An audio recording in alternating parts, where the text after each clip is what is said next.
Welcome to crime confessions. జనజీవన స్రవంతిలోకి వచ్చిన వారిని పరిచయించే కార్యక్రమంలో ఈ వారం మన గెస్ట్ విక్రమ్ అలియా శ్రీను. విక్రమ్ అలియా శ్రీను నల్లవరంలో గతంలో పనిచేసినప్పుడు ఆయన చేసిన కార్యక్రమాలన్నీ విషయాల్లో మొదటి ఇంటర్లో చెప్పారు.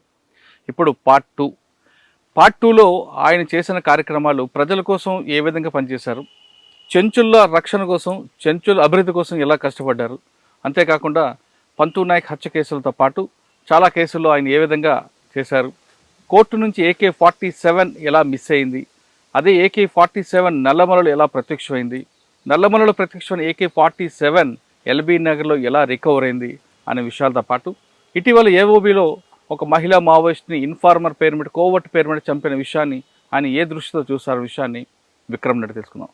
విక్రమ్ నమస్తే. నమస్తే సార్. విక్రమ్, ఫస్ట్ ఇంటర్వ్యూలో చాలా క్లారిటీగా చెప్పారు మీరు ఎందుకు వెళ్లాల్సి వచ్చింది, వెళ్ళిన తర్వాత ప్రజల కోసం ఏం చేశాను, చెంచులకు అభివృద్ధి కోసం ఏం చేయాల్సి వచ్చింది అని. చెంచుల అభివృద్ధి కోసం అంటే వాళ్ళు తునికాకు విషయంలో కానీ, వాళ్ళ అభివృద్ధి కోసం కానీ, వాళ్ళ రాజకీయంగా వాళ్ళు ఎదగడానికి కానీ, రాజకీయ అవగాహన కానీ కొన్ని కార్యక్రమాలు చెప్పారు. అందులో పార్టీ ఆ విధంగా వచ్చింది కాబట్టి ప్రభుత్వం కూడా కిందకి దిగింది. అవును, ఈరోజు చెంచులకి ఇంకా అభివృద్ధి చెందాల్సింది ఉంది, చాలా ఉంది. ఎంతవరకు అప్పుడు మీరు చేశారు విషయంతో పాటు ముఖ్యంగా మీరు ఫస్ట్ ఇంటర్వ్యూలో కాకుండా కొన్ని విషయాలు దాచిపెట్టినట్టుగా తెలుస్తుంది.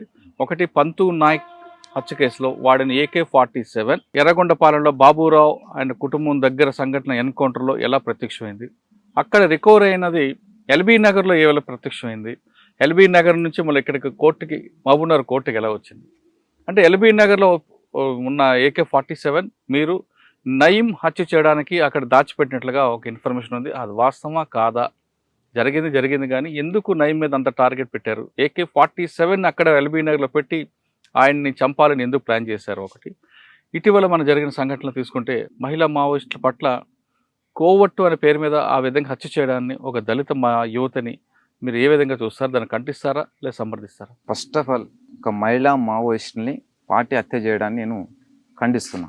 ఒకటి, పార్టీ నేను అడుగుతుందంటే AOB Andhra Orissa border special zonal committee కార్యదర్శి గణేష్, అసలు ఆయన నేను అడుగుతున్నా, మిత్రమా అసలు మనం పతనం వైపా లేకుంటే విప్లవం విజయవంతమా వైపు అనేది నేను ఆయన అడగడం జరుగుతుంది. అంటే ఎవరన్నా కోవట్టు అనే ముద్ర పడితే అంటే వాళ్ళు కోర్టు కంటే ముందు ప్రచారం ఎక్కువ జరుగుతుంది. అది ప్రభుత్వాల లేకుంటే పోలీసులు చేస్తారనేది తర్వాత విషయము. అయితే ఇంకోటి, దళిత మహిళ అంటే పార్టీలో అంటే ఇంకోటి అమ్మాయి కూడా కుల నిర్మూలన జరగాలి అనే ఆమె విప్లవోద్యమంలోకి వెళ్ళిపోయింది. తను దాదాపుగా 5 సంవత్సరాలు పనిచేసింది. మరి అక్కడ విప్లవ రాజకీయాల మీద నమ్మకం లేకుంటే అక్కడ పార్టీ ఆమెకు విప్లవ రాజకీయాలు బోధించలేకపోవడం వల్ల మరి ఆమె ఇన్ఫార్మర్ అంటే కోర్టుగా మారిందనేది అక్కడ విషయం. అది ఆమెని చంపడం దాన్ని అయితే చాలా నేను ఖండిస్తున్నా. ఎందుకంటే శత్రువు అనే ఒక వ్యవస్థని కూల్చాలని వాళ్ళు తుపాకులు పట్టారు. ఇంకో వ్యవస్థ ఆ విప్లవాన్ని ఎట్లా కూల్చాలనేది ఈ వ్యవస్థ కూడా ఆలోచిస్తూ ఉంటుంది. మరి బూర్జో వ్యవస్థ చేసిన విధానమే మావోయిస్ట్ అంటే విప్లవ పార్టీ కూడా ఆ రకంగా చేయడం కరెక్ట్ కాదు. ఎందుకంటే మన సమాజాన్ని మార్చాలని మనం విప్లవోద్యమంలోకి వెళ్ళాం. మరి వెళ్ళిన తర్వాత మనం ప్రజల్ని మార్చేది పోయి ఏ ప్రజలైతే పార్టీకి సహకరిస్తారో ఆ ప్రజలు కొంత బయటికి అంటే ఎక్స్పోజ్ అయిన తర్వాత ఇన్ఫార్మర్ అని చెప్పేసి లేకుంటే ఏదో అంటే ఇన్ఫార్మర్గా మార్చుకోవడం ఆ పోలీసుల తర్వాత మీరు ఇన్ఫార్మర్ పనిచేస్తారని చంపడం అనేది కరెక్ట్ కాదు సార్.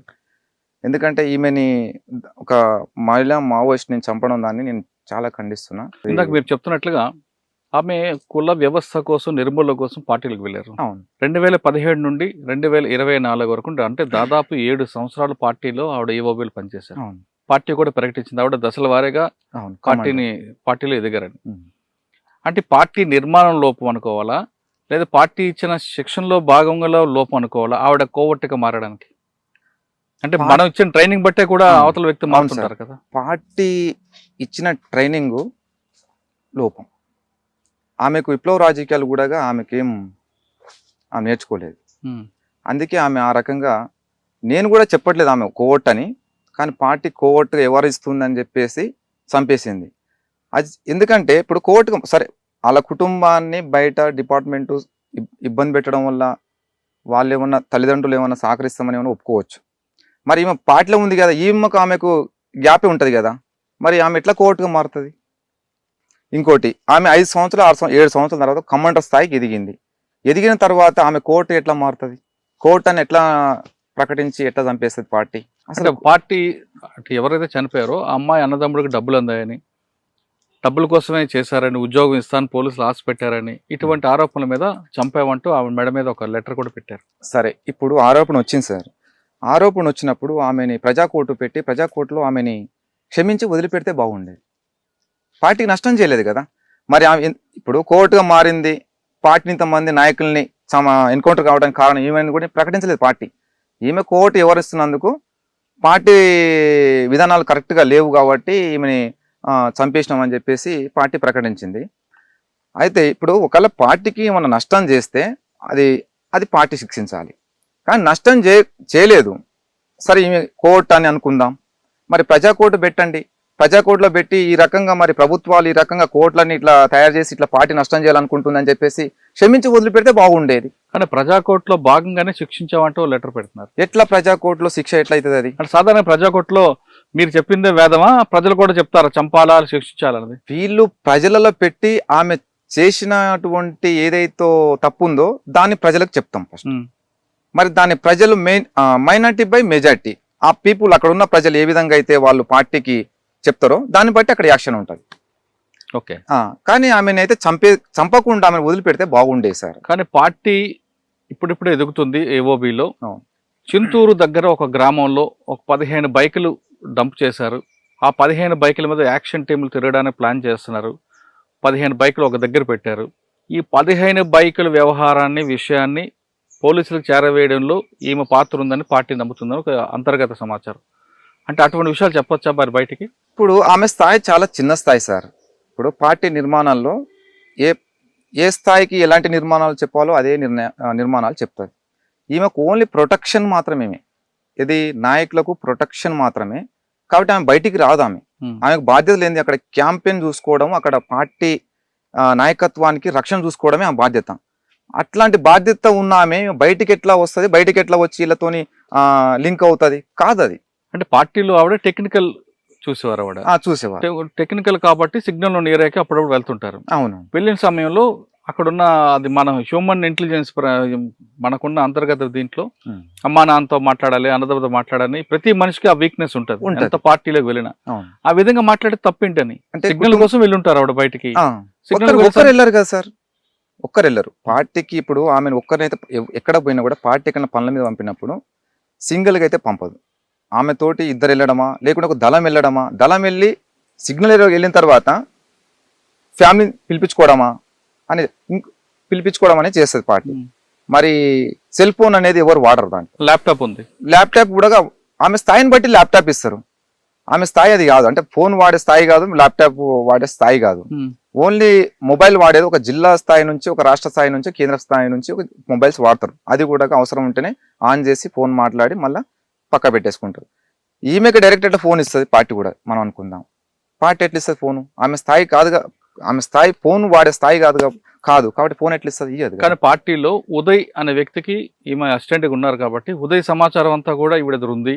ఈవిడ పోలీసులు ఈ రకంగా వాడకుండా ఉండొచ్చు తమ వైపు తిప్పుకోవడానికి అనేది ఒక ఆరోపణ. అంటే సార్ ఇప్పుడు పార్టీ సరే, మీరు అన్నట్లుగా ఏ తప్పు నేరం చేసినా చంపడం అనేది మాత్రం క్షమించడం నేరం అంటారు. నేనైతే చంపడం అయితే కరెక్ట్ కాదనేది నేను భావిస్తున్నా.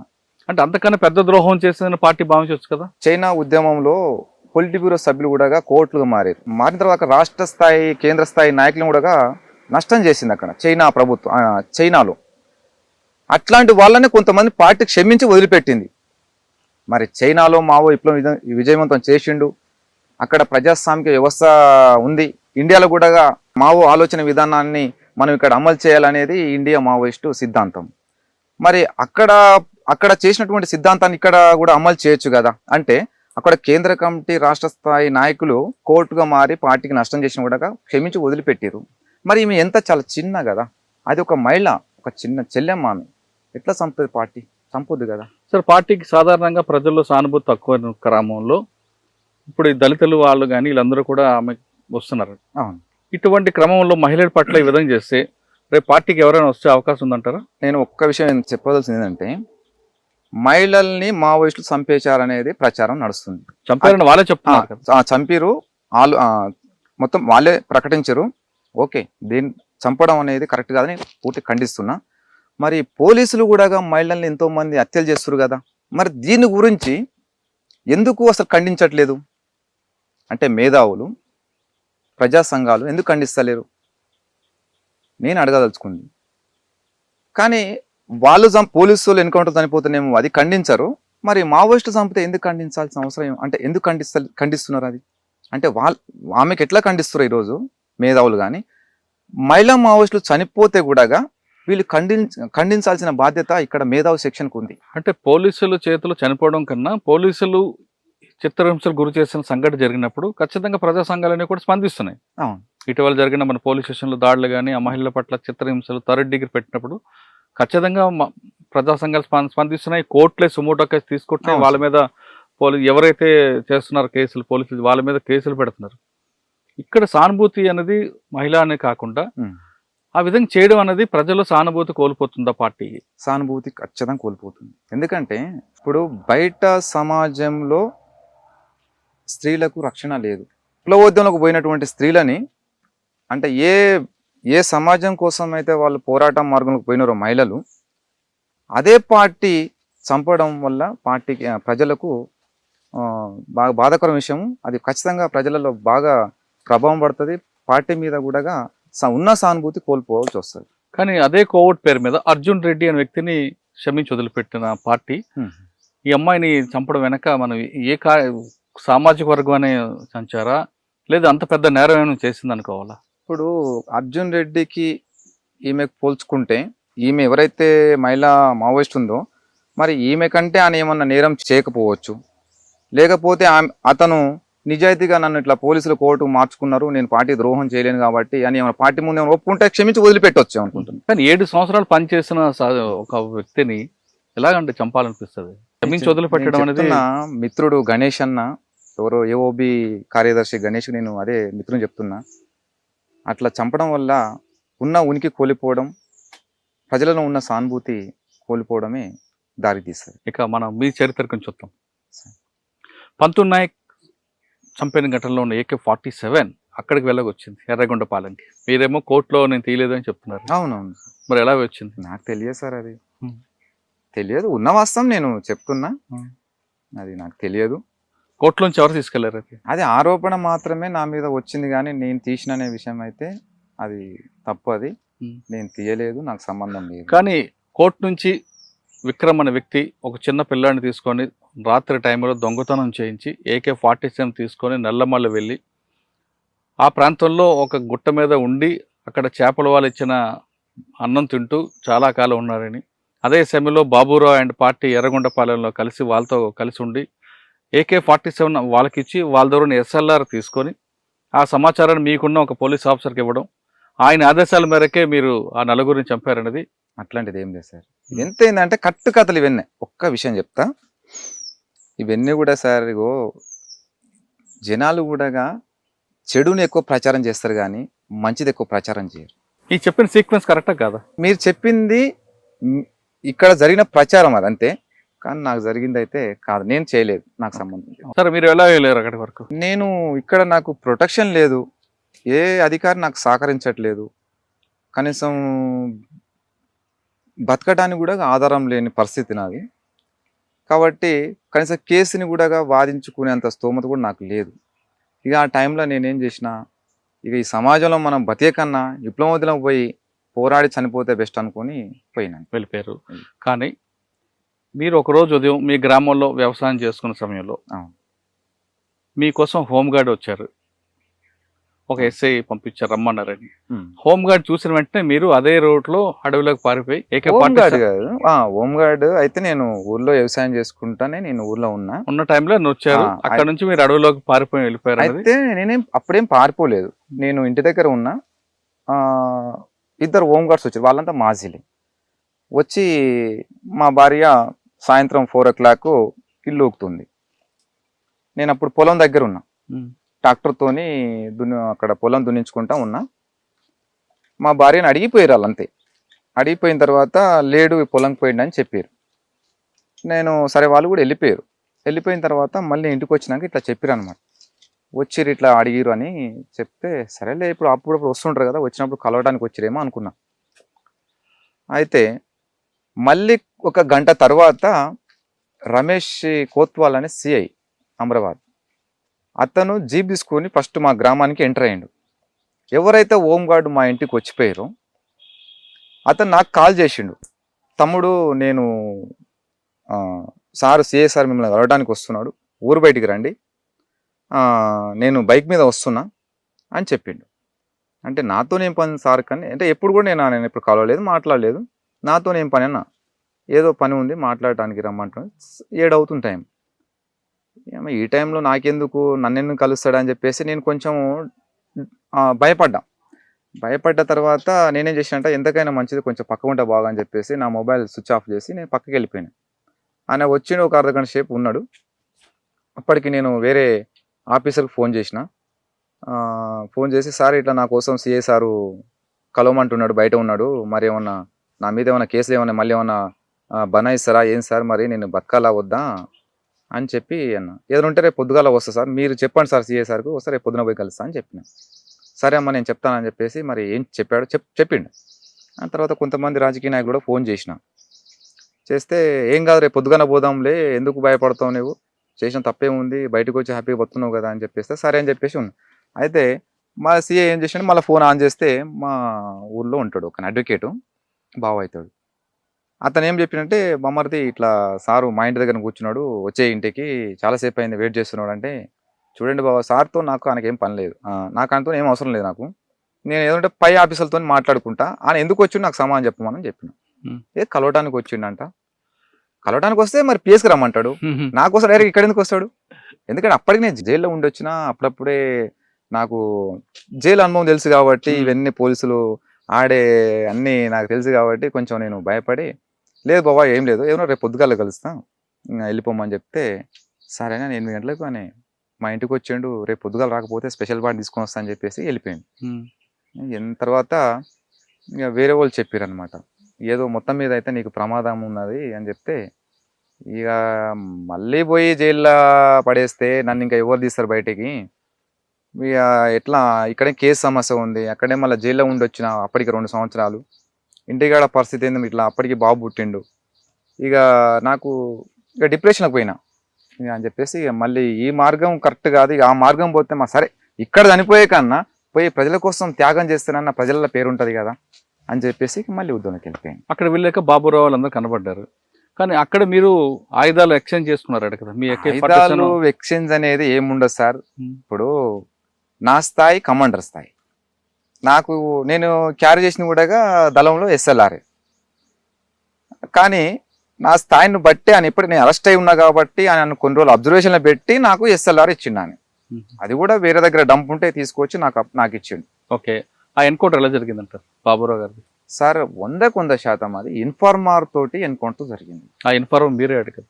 తప్పు సార్, అది అన్ని ఫాల్స్ ఎలిగేషన్స్ చెప్తున్నా కదా నేను సార్ ఒక విషయం చెప్తా, నేను పార్టీకి ద్రోహం చేయాలంటే పెద్ద పెద్ద నాయకులని పట్టించటం నేను ఇప్పుడు, అంటే ఈ సెకండ్ టైం కాదు, ఫస్ట్ టైంలోనే ఒక జిల్లా స్థాయి నుంచి, ఒక రాష్ట్ర స్థాయి నుంచి, ఒక కేంద్ర స్థాయి అంటే రాష్ట్ర స్థాయి వరకు నేను నష్టం చేసేటోని. ఎందుకంటే దళం సాంబశివుడు ఒక దగ్గర ఉంటే ఎవరిని బట్టి ఆయన పంపడు, నమ్మకస్తుని పంపిస్తాడు. పోవాలి పార్టీ అంటే 3-4 రోజులు పోయేది, మైదాన ప్రాంతంలోకి పోయి పార్టీ పని చేసుకొని మళ్ళీ అక్కడ దళం కాడికి వచ్చేది.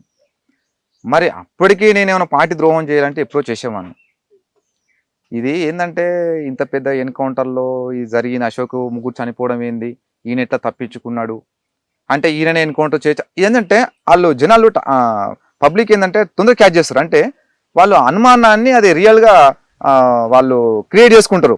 అంటే భౌతికవాదులు భావవాదులు ఉంటారు సార్, అంటే ఇలా భౌతికవాదులు భావవాదులు అంటే కొంతమంది ఏంటంటే ఇప్పుడు వాళ్ళు ఇక్కడుండి విక్రమ్ తప్పించుకుండు కదా, ఈయననే చేయించిండు, ఈయననే ఇట్లా. సరే ఓకే, మీరు అన్నట్లుగానే ఆ విధంగా ఊహించుకున్నారు అనుకుందాం.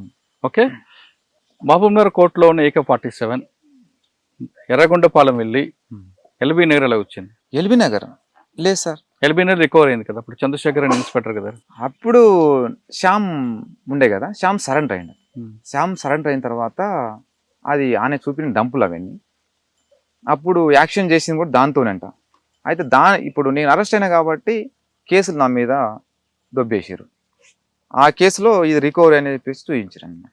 అంతేగాని నేనైతే కానీ ఆ AK-47 ఎల్బీనగర్లో పెట్టి నయీం కోసం చంపడానికి ప్లాన్ చేసినట్లుగా, దానికోసం ఆయుధం పక్కన దాచినట్లుగా రికార్డ్స్ చెప్తున్నాయి. అంటే సెకండ్ టైమా లేకుంటే Second time. ఫస్ట్ టైమా? Second time. మేము నయీంని చంపాలనుకున్నది ఎప్పుడు? మేము దళంలో ఉన్నప్పుడు మాత్రమే నయీంని చంపాలని మేము అనుకున్నాం. కానీ బయటకు వచ్చిన తర్వాత నయీంని చంపాలని అనుకోలేదు. సెకండ్ టైం పోయినప్పుడు నేను ఎక్కడైతే మళ్ళీ సెకండ్ టైం ఉద్యమం బాట పట్టానో ఆ టైంలో నయీం కనిపిస్తే అప్పుడే కాల్చిపడేస్తాను. కానీ నేను బయట ఉన్నంత కాలము నయీం చంపాలని మాత్రం ఎప్పుడు అనుకోలేదు, మేము ప్లాన్ చేయలేదు. అంటే మొదటిసారి అనుకున్నారు? ఫస్ట్ పార్టీ ఉద్యమం ఉన్నప్పుడు అనుకున్నాం, సెకండ్ టైం పోయినప్పుడు కూడా అనుకున్నాం. కానీ మేము ఎల్బీనగర్ వచ్చినాం, అక్కడ మాటేసినాం అని మాత్రము అది తప్పది. ఎల్బీనగర్ వచ్చారని కాదు, ఎల్బీనగర్లో దాన్ని దాచిపెట్టారని. లేదు అక్కడ నేను. కానీ నల్లమలలో ఆయన వస్తే చంపాలని ప్లాన్ చేశారా? ఖచ్చితంగా చంపేవాళ్ళం. ఎందుకంటే అని విప్లవ ద్రోహి. ఇంకో విషయం చెప్తా, నయీం కూడా ఆ రకంగా మారటానికి పార్టీ కారణం. ఎలా? అప్పుడు అనే చెంచల ముషరాబాద్ జైల్లో నయీం ఉన్నప్పుడు నయీంతో పాటుగా పటేల్ సుధాకర్ రెడ్డి, శాఖమూరి అప్పారావు వీళ్ళందరూ కూడా కమ్యూని ఉండేవాళ్ళు. అవును. అయితే అప్పటికి నయీం ఏంటంటే లంపెన్ సెక్షన్, అది అంటే లంపెన్ క్యారెక్టర్. అసలు దళంలోకి వద్దని అప్పటికి నాయకులు చెప్పినా కూడా వినకుండా అక్కడున్న కొంతమంది దళ కమాండర్లు ఏంగా తీసుకుందామని చెప్పి తీసుకున్నారు. ఆయన ప్రవర్తన లంపెన్ క్యారెక్టర్. అయితే వేరొక కేసులో IAS అయితే మన వ్యాసత్య కేసులో ఆయన ముద్దాయి ఉండి ఆయన జిల్లా ముషరాబాద్ జైల్లో ఉన్నాడు. అవును. అక్కడ ఉన్నప్పుడు ఏమైందంటే మన ఈదన్ అనే ఒక వ్యక్తి ఆయన పార్టీ నుంచి బయటకు వచ్చిండు. బయటకు వచ్చిన తర్వాత తను జైల్లో కాంటాక్ట్ అయ్యిండు. ఎవరు? ఈదన్న. మళ్ళీ నేను పార్టీలోకి వెళ్ళిపోతా, నాకు పార్టీ, నేను బయటికి వచ్చింది నాకు మిస్టేక్, నేను స్వయం విమర్శ చేసుకుంటున్నా, వెళ్ళిపోతాను ఉద్యమంలోకి అని చెప్పేసి. అంటే కొన్ని రోజులు మరి ఎక్కడ పెట్టాలి ఏంది, మరి బయట మనకు వచ్చి కలిస్తే మరి ఇన్ఫర్మేషన్ పోద్ది కదా, మళ్ళీ నష్టం జరుగుద్ది కదా అని చెప్పేసి మన ఈదన్న అనే వ్యక్తిని తీసుకుపోయి నయీం వాళ్ళ అక్క వాళ్ళ ఇంట్లో పెట్టారు. నయీం వాళ్ళ అక్క ఇంట్లో పెట్టిన తర్వాత ఇంకో ఈదన్న చాలా డిగ్నిటీ పర్సన్, ఆయన సిన్సియర్ మనిషి. అని ఉద్యమంలో 10 సంవత్సరాలు ఉన్నాడంట, నాకు తెలియదు, ఈ స్టోరీ అయితే నాకు తెలుసు. అయితే ఉన్న తర్వాత ఏమైంది, ఆయన ఏ రోజు కూడా ఏ మహిళల పట్ల ఇలాంటి తప్పు పని చేయలేదు. ఆయనతో పాటు చేసిన వాళ్ళు రిపోర్ట్ అది. అయితే అప్పటికి ఏమైందంటే ఈ బెల్లి లలిత అక్క ఏంటంటే అప్పుడు తెలంగాణ ఉద్యమంలో స్టార్ట్ అయినప్పుడు ఆమె చురుకైన పాత్ర పోషిస్తుంది. ఈ విధన్న మీద ఆరోపణ వచ్చింది. ఏం ఆరోపణ అంటే ఈ నయీం వాళ్ళ అక్క వచ్చి ములాఖాతులో చెప్పింది, ఇట్లా నన్ను మిస్బిహేవ్ చేసిండు ఈదన్నాన్ని నయీంకు చెప్పింది. నయీం ఏం చేసిండు, పార్టీ అక్కడ ఉన్న కమ్యూనికి రిపోర్ట్ చేసింది. నయీం పార్టీ చెప్తే మరి ఇదన్నా అట్లాంటి వ్యక్తి అయితే కాదు, ఆయన చేయడు కదా, ఇది తప్పు అనే విషయము ఒకసారి మనం క్రాస్ చెక్ చేసుకుందాం, ఒకసారి చేసుకున్న తర్వాత మనం ఏదైనా దూరం పెడదామని చెప్పేసి అక్కడ పార్టీ నిర్ణయం తీసుకుంది, జైలు కమిటీ. అయితే ఈయన ఏమి అసంతృప్తిగా ఉంటుండు వీళ్ళతోటి.